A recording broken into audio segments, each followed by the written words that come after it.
Hello, and welcome to the 5 p.m. weather briefing on Monday, September 26, 2022. My name is Joseph Patton, and I'm an assistant faculty researcher at the University of Maryland, working for the Cooperative Institute for Satellite and Earth System Studies. Today we'll be talking a little bit about the storms which are occurring today in the Northeast and the Gulf Coast, as well as give a little bit of an update on Hurricane Ian on the way to the Florida Peninsula. While today is a relatively quiet day weather-wise for most people in the U.S., there are some significant weather concerns that some people have to be aware of. The first is that cooler and drier air is coming into the central U.S., and that's leading to some, yes, frost advisories. Even though it's September, there are some temperatures which are going to be approaching that mid to low 30s frost advisory range for portions of North Dakota, Minnesota, and Wisconsin. In addition, that drier air has brought some red flag warnings, particularly to portions of the Pacific Northwest and also southeast Louisiana and portions of the Gulf Coast, which is quite rare for that area. Excessive heat warnings have been issued for warm air, which is causing concerns to health in Southern California. And then finally, the biggest concern weather-wise right now is that there are hurricane watches and warnings, as well as tropical storm watches and warnings out in Florida for the approaching Hurricane Ian. So there's plenty of subtropical moisture in that area, and some thunderstorms will be possible in South Florida even today, well ahead of when Hurricane Ian is suspected to make landfall, which we'll get to in just a moment. Overall, thunderstorm activity appears to be confined to portions of the Midwest and Northeast United States, as well as some spots on the Gulf Coast and Southwest. Some severe weather is possible, but significant severe weather is not expected. We have a fairly strong upper-level trough present over the Northeast United States, which is quickly making its way eastward. And behind that trough, there are not very favorable winds for precipitation development across much of the central and western United States.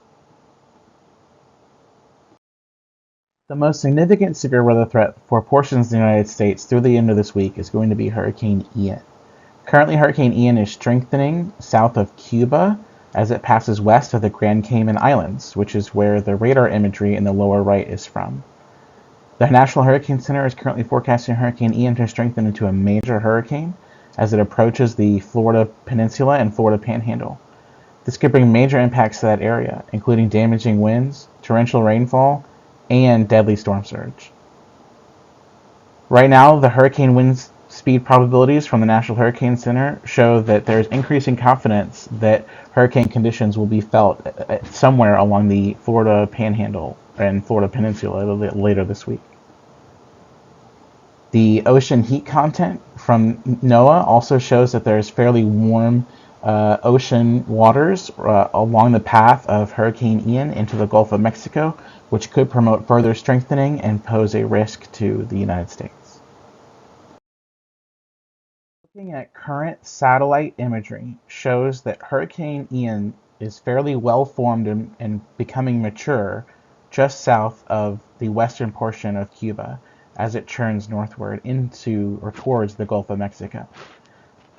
Overlaid here on top of the visible satellite imagery are the observed flashes from the Geostationary Lightning Map, or GLM, in those green and yellow and blue colors.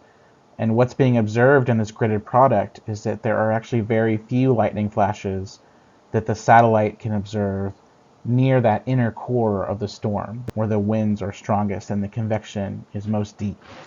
And that tends to indicate that when those flashes are confined to the outer rain bands, that storm may potentially be undergoing a significant amount of strengthening as its warm core tendencies lead to less lightning happening in that convective eye wall.